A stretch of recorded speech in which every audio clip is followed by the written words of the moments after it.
My English book, Standard 6th, Maharashtra State Board. Unit 4, Chapter 4.1, The Nightingale and the Nobleman. The Nightingale and the Nobleman. अब Nightingale यहाँ पर एक bird का नाम है, ठीक है, मतलब जिसे बुलबुल भी कहते हैं, और एक नोबलमैन मतलब एक बहुत ऊंचे दर्जे का व्यक्ति, मतलब जो बहुत एक सरदार जिसे कहते हैं, है ना, तो उसे नोबलमैन कहते हैं। तो इस छोटे से लेसन में क्या दिया है, आइए पढ़ते हैं। A nobleman in a faraway land once caught a nightingale and put him in a cage. एक बहुत दूर प्रदेश का एक नोबलमैन, सरदार, है ना, वो एक बार एक नाइटिंगेल को पकड़ता है और उसे केज में बंद कर देता है। No bird likes to be shut in the cage. The nightingale began to plead. किसी भी पक्षी को केज में, केज मतलब पिंजरा, उसमें बंद रहना पसंद नहीं है। तो नाइटिंगेल ऐसा मतलब वो उसको बहुत प्लीड करती है। प्लीड मतलब अपील करती है, रिक्वेस्ट करती है कि उसे छोड़ दे। Please set me free, if you let me go I will tell you the secret of happiness. वो कहती है उसे, प्लीज मुझे फ्री कर दो, मैं तुमको बताऊंगी जीवन में खुश रहने का एक सीक्रेट, मैं तुमको बताऊंगी, ऐसा वो पक्षी कहती है। तो nobleman was rich but not happy, he wanted to know the secret of happiness, so he let the bird go. तो जो नोबलमैन था वो अमीर तो था पर खुश नहीं था, दुखी था। तो वो जानना चाहता था, सीक्रेट ऑफ हैप्पीनेस जानना चाहता था, तो वो उस बर्ड को छोड़ देता है। Listen said the nightingale, this is the secret of happiness, never cry over spilt milk and never trust idle words.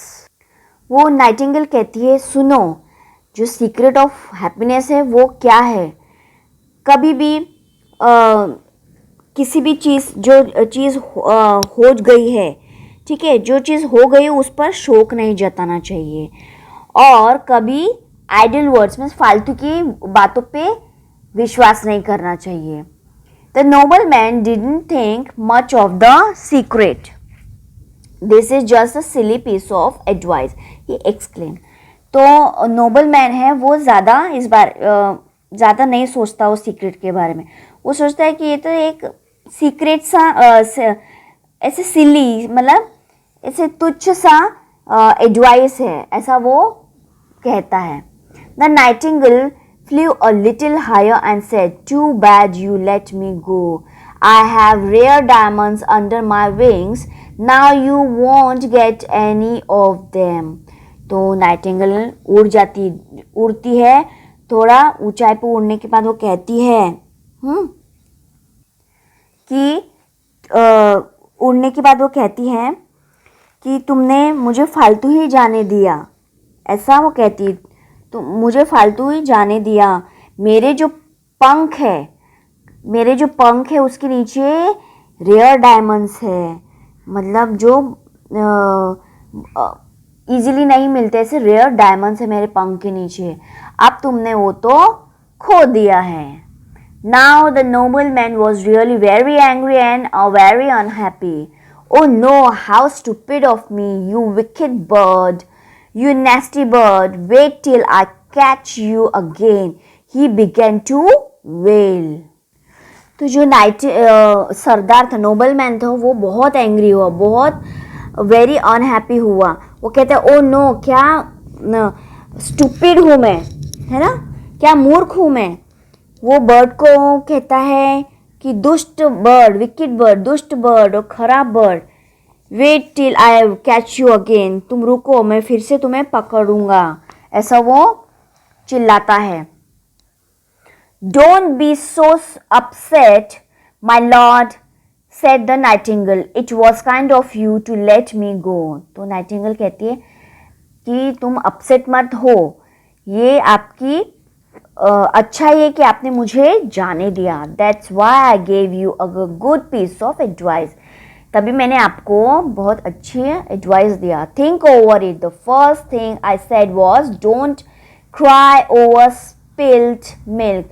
जो मैंने सलाह दी थी उसमें से फर्स्ट सलाह क्या थी कि जो हो गया उस पर शोक ना जताओ। I am already far away from you, मैं तुमसे पहले ही दूर हूँ। Secondly, how can an ordinary bird like me have diamonds under his wings. फिर दूसरी बात तो ये है कि एक ऑर्डनरी बर्ड के पास डायमंड्स, उसके विंग्स में डायमंड्स कैसे हो सकते हैं, ये जरा सोचो। Those word just idle words of mind, वो मेरे एक फालतू वर्ड्स थे जो मैंने तुमको, एक फेक वर्ड्स थे जो मैंने तुमको बोला। It's a mistake to trust such words. Use my bits of advice and be happy. Farewell. तो ये, और जो मैंने तुम्हें कहा था वो आइडल वर्ड्स थे, मतलब सच्चे नहीं थे, ऐसे फेक वर्ड्स थे, है ना। तो ऐसे इसमें तुमने विश्वास नहीं करना चाहिए ऐसे वर्ड्स पे।